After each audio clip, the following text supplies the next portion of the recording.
नमस्कार। हमारा देश और पूरा विश्व आज कोविड-19 की चुनौती का सामना कर रहा है। कोविड-19 अभी खत्म नहीं हुआ है। ऐसे में हमारा फर्ज है कि हम सतर्क रहें। इसलिए जब तक दवाई नहीं तब तक कोई ढिलाई नहीं। कोरोना से बचाव के लिए जरूरी है नियमित रूप से हाथ धोना, मास्क पहनना और आपस में उचित दूरी बनाए रखना। याद रखिए, 2 गज दूरी मास्क है जरूरी। खांसी, बुखार या सांस लेने में कठिनाई होने पर हेल्पलाइन नंबर 1075 पर संपर्क करें। हेलो स्टूडेंट्स, एक बार फिर से आपका स्वागत है। मैं अजीता सेन। आज हम पढ़ेंगे कक्षा 10वीं सौंदर्य एवं देखभाल की इकाई 1 त्वचा की मूल देखभाल स्किन केयर सेवाएं का सत्र 1 त्वचा की एनाटॉमी और फिजियोलॉजी। ओके, इसमें हम पढ़ेंगे त्वचा की देखभाल का छोटा सा परिचय और उसके बाद सत्र 1 त्वचा की एनाटॉमी और फिजियोलॉजी का भाग 1। चलिए शुरू करते हैं। अधिगम परिणाम। इस इकाई को पूरा करने पर छात्र यह करने में सक्षम होंगे: एपिडर्मिस, डर्मिस और सबक्यूटिस की संरचना और कार्य की व्याख्या करें। त्वचा के कार्यों फंक्शन को बताएं।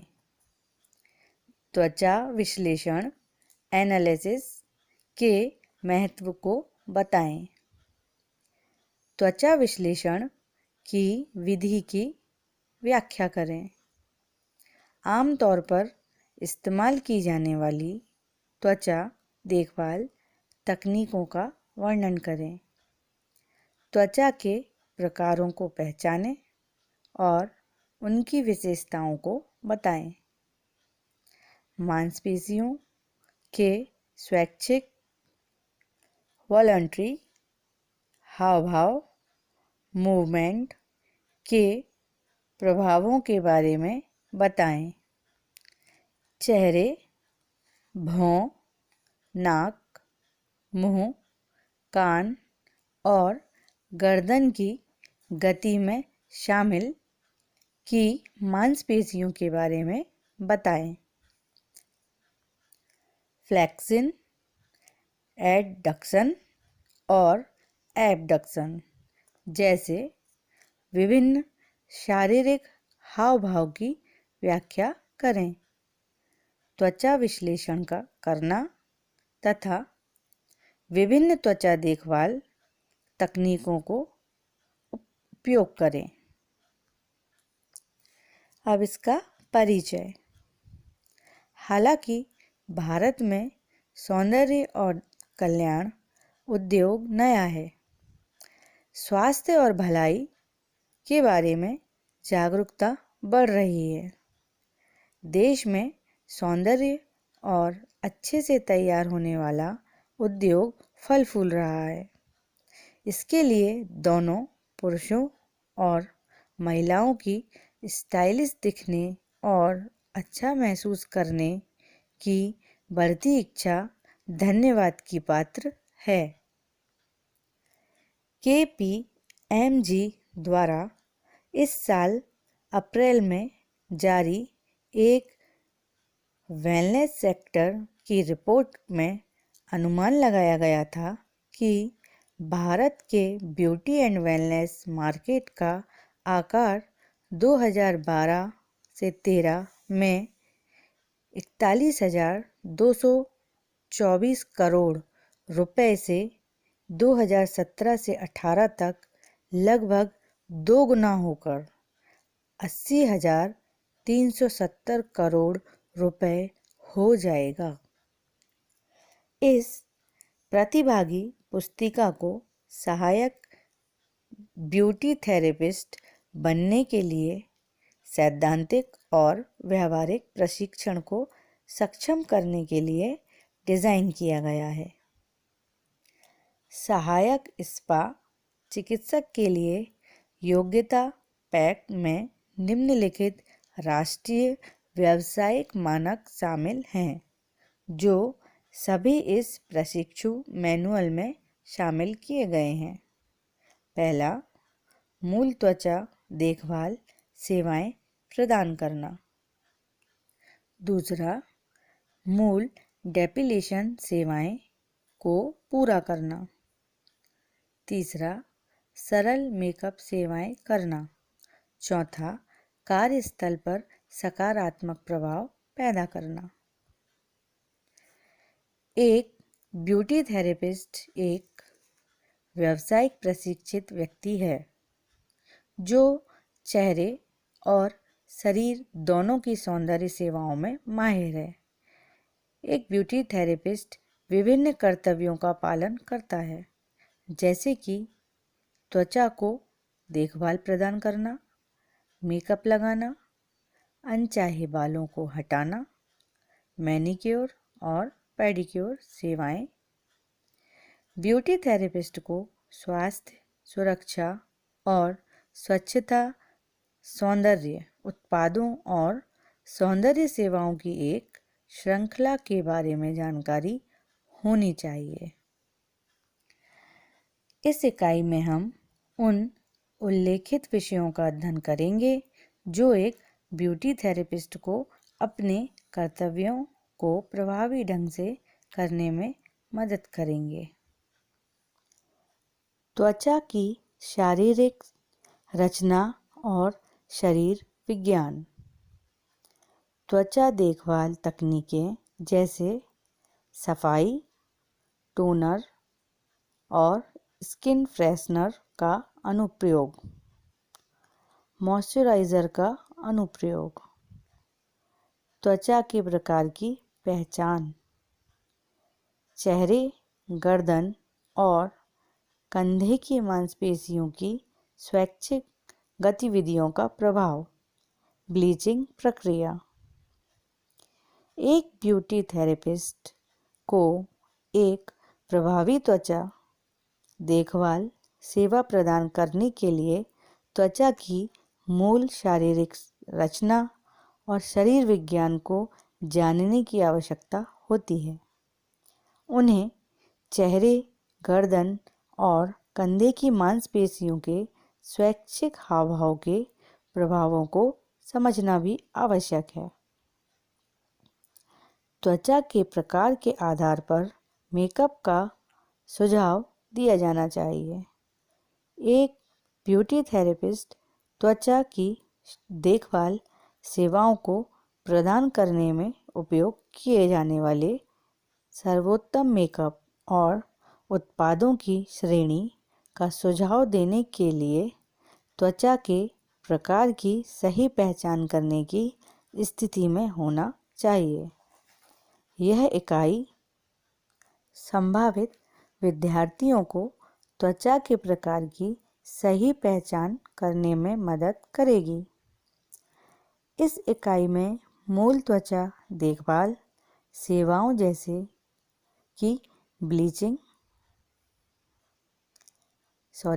क्लींजिंग, टोनर्स के अनुप्रयोग और त्वचा फ्रेशनर और मॉइस्चराइज़र के अनुप्रयोग का वर्णन किया गया है। अब यहाँ से सत्र 1 त्वचा की एनाटॉमी और फिजियोलॉजी शुरू होता है। इसके पहले हम अभी परिचय पढ़ रहे थे, राइट? चलिए शुरू करते हैं सत्र 1। अधिगम परिणाम। इस इकाई को पूरा करने पर छात्र यह करने में सक्षम होंगे: एपिडर्मिस, डर्मिस और सबक्यूटिस की संरचना और कार्य की व्याख्या करने में तथा त्वचा के कार्य के बारे में बताने में। त्वचा की एनाटॉमी और फिजियोलॉजी। त्वचा। ब्यूटी थेरेपिस्ट को प्रभावी स्किन केयर सेवाएं प्रदान करने के लिए त्वचा की मूल शारीरिक रचना, एनाटॉमी और शरीर विज्ञान, फिजियोलॉजी के बारे में पता होना चाहिए। त्वचा शरीर के लिए सुरक्षा कवच का काम करती है। एनाटॉमी में मानव शरीर की संरचना और एक दूसरे के साथ शरीर के अंगों के संबंध का वर्णन किया जाता है। फिजियोलॉजी शरीर के अंगों और पूरे शरीर के कार्य का अध्ययन है।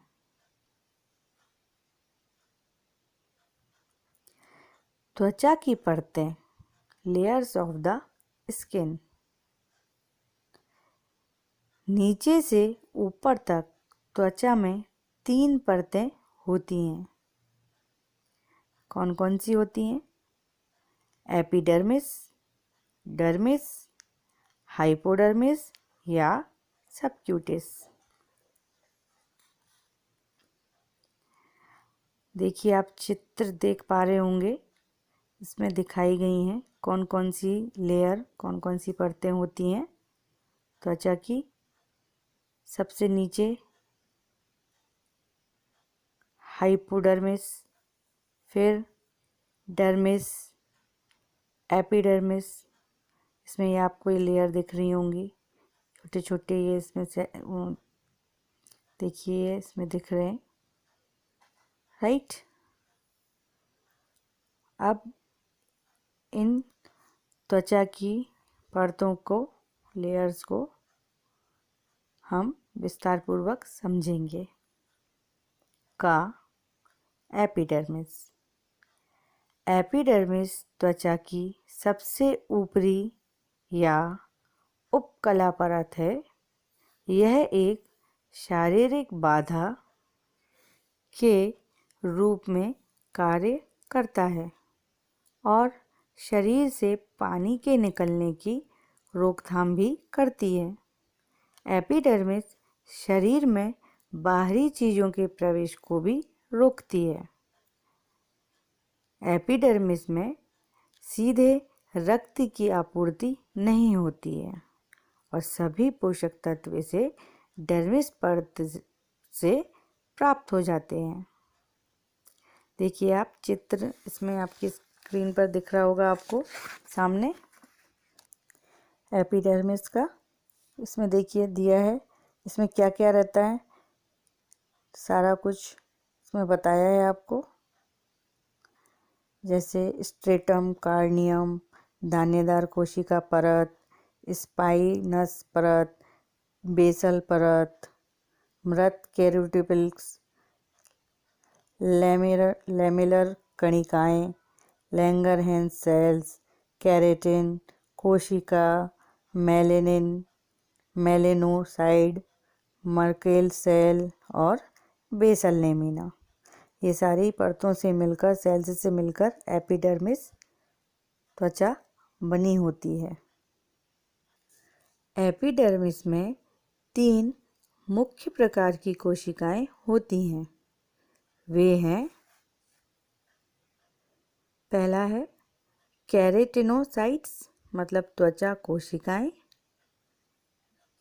मेलेनोसाइट्स मतलब वर्णक उत्पादक कोशिकाएं और लैंगरहैंस प्रतिरक्षा कोशिकाएं।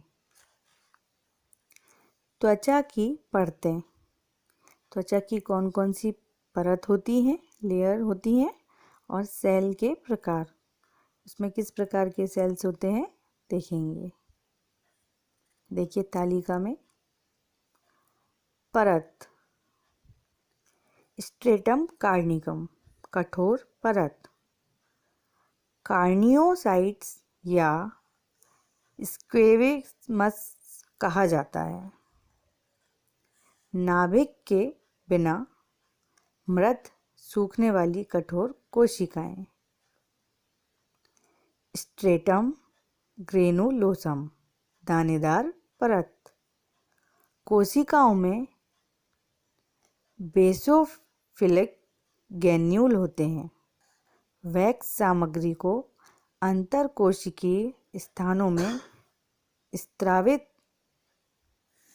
किया जाता है। स्ट्रेटम स्पेनुलोसम, स्पिनस स्पाइनी या प्रिकेल सेल परत। अंतरकोशिकीय ब्रिज को डेस्मोसोम कहा जाता है, जो कोशिकाओं को एक साथ जोड़ते हैं। कोशिकाएं तेजी से चपटी हो जाती हैं क्योंकि वे ऊपर की ओर बढ़ती हैं। स्ट्रेटम बेसल, बेसल परत। स्तंभाकार लंबा पुनर्योजी कोशिकाएं जैसे कि बेसल सेल विभाजित होती हैं। एक बनी हुई सेल इसकी भरपाई करने के लिए ऊपर की ओर जाती है। केराटिनोसाइट्स, केराटिनोसाइट्स जब बाहर की ओर बढ़ते हैं तो ये अधिक परिपक्व या विभेदित हो जाते हैं और इनमें केराटिन का जमाव हो जाता है। वे अंततः गिर जाते हैं या रगड़ते हैं। एपिडर्मिस और डर्मिस के बीच एक विशेष संरचना निहित होती है। इसमें विभिन्न प्रोटीन संरचनाएं शामिल होती हैं जो केराटिन कोशिकाओं की बेसल परत को बेसमेंट झिल्ली हेमिडेस्मोसोम्स से जोड़ती है और बेसमेंट झिल्ली को अंतर्निहित डर्मिस एंकरिंग फाइब्रिल्स से जोड़ती है। बेसमेंट झिल्ली यह सुनिश्चित करती है कि एपिडर्मिस अंतर्निहित डर्मिस से मजबूती से चिपक जाता है। मेलेनोसाइट्स, मेलेनोसाइट्स एपिडर्मिस की बेसल परत में पाए जाते हैं। ये कोशिकाएं एक काले वर्णक का निर्माण करती है जिसे मेलेनिन कहा जाता है, जो विभिन्न त्वचा के रंग के लिए जिम्मेदार है।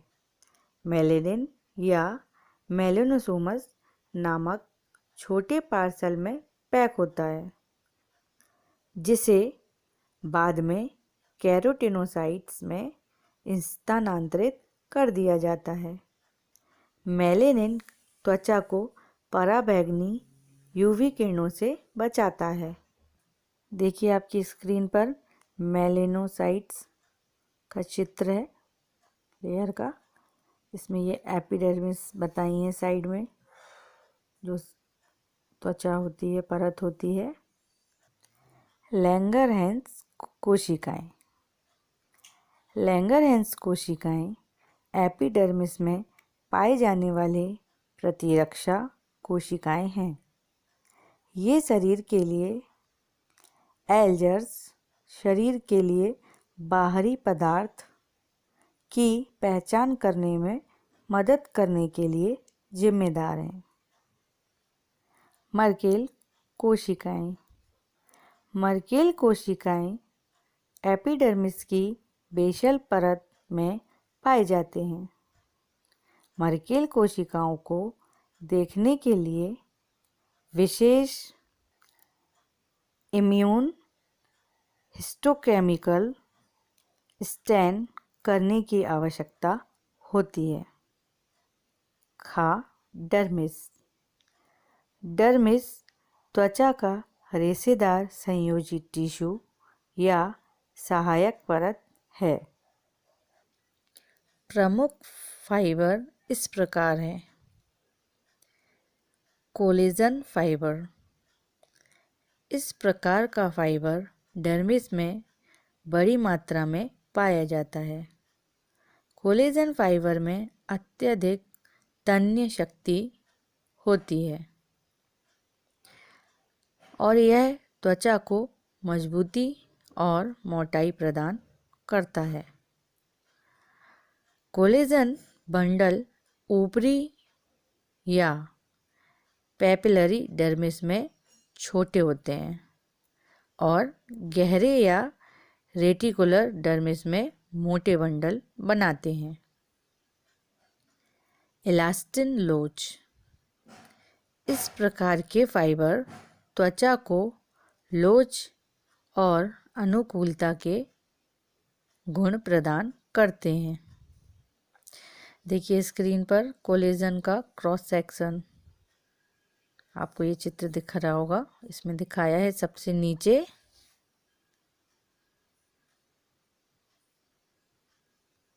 डेलास्टिन, फिर तंतु कोशिका और फिर सबसे ऊपर कोलेजन, राइट। अब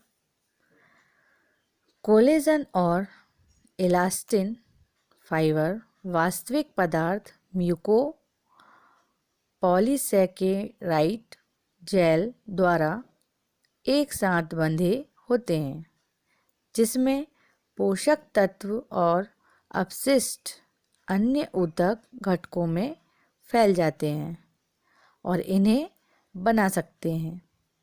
डर्मिस में नसों, रक्तवाहिकाओं, एपिडर्मल एडनेक्सल संरचनाएं, जैसा कि ऊपर आपको अभी चित्र में बताया था, और कोशिकाएं भी होती हैं।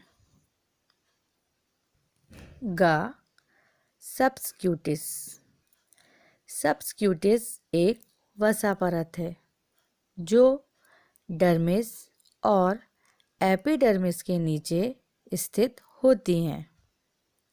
इसे त्वचा के नीचे का ऊतक हाइपोडर्मिस या पेनिकुलस भी कहा जाता है। सबस्क्यूट में मुख्य रूप से वसा कोशिकाएं, एडिपोसाइट्स, तंत्रिकाएं और रक्तवाहिकाएं होती हैं। वसा कोशिकाओं को लोब्यूल में व्यवस्थित किया जाता है, जिन्हें सेप्टा नामक संरचनाओं द्वारा अलग किया जाता है। सेप्टा नसों, बड़ी रक्तवाहिकाओं, रेशेदार ऊतक और फाइब्रोब्लास्ट होते हैं। रेशेदार सेप्टाई त्वचा तथा कथित सेल्यूलाइट में डिम्पल का निर्माण कर सकते हैं। त्वचा के कार्य, फंक्शंस ऑफ द स्किन। त्वचा शरीर का सबसे बड़ा अंग है। त्वचा महत्वपूर्ण कार्य करती है, जिसके परिणाम स्वरूप कई रासायनिक और भौतिक प्रतिक्रियाएं होती हैं। त्वचा के मूल कार्य इस प्रकार हैं। त्वचा के कौन कौन से प्रकार हैं, चलिए देखते हैं। पहला सुरक्षा, दूसरा ताप का विनिमय, तीसरा हार्मोन का संश्लेषण, चौथा अपशिष्ट पदार्थों का त्याग, पांचवा प्रतिरक्षात्मक भूमिका, छठवां संवेदी कार्य और सातवां उपस्थिति। के त्वचा के मूल कार्य होते हैं। चलिए एक बार फिर से आपको इसमें रिपीट करती हूँ, दोहराती हूँ क्या क्या देखा अभी हमने, समझा। त्वचा के कितने परत होती हैं और त्वचा की देखभाल की तकनीकें, जैसे सफाई, टोनर और स्किन फ्रेशनर का अनुप्रयोग, मॉइस्चराइज़र का अनुप्रयोग, त्वचा के प्रकार की पहचान, चेहरे, गर्दन और कंधे की मांसपेशियों और स्वैच्छिक गतिविधियों का प्रभाव, त्वचा की शारीरिक संरचना, रचना और शरीर विज्ञान, ब्लीचिंग प्रक्रिया, राइट। और त्वचा की परतें कितने प्रकार की होती हैं? 3। कौन कौन सी होती हैं? अभी आपको बताया था, एपिडर्मिस, डर्मिस और हाइपोडर्मिस या सबक्यूटेस। आज का इकाई 1 का सत्र 1 भाग 1 त्वचा की एनाटॉमी और फिजियोलॉजी यहीं समाप्त करती हूँ। अगली कक्षा में हम इसी का इकाई 1 के सत्र 1 का भाग 2 पढ़ेंगे। तब तक के लिए नमस्कार। किशोर अवस्था संबंधित समस्याओं के परामर्श हेतु समर्पित उमंग किशोर हेल्पलाइन के टोल फ्री नंबर 144225 पर संपर्क करें।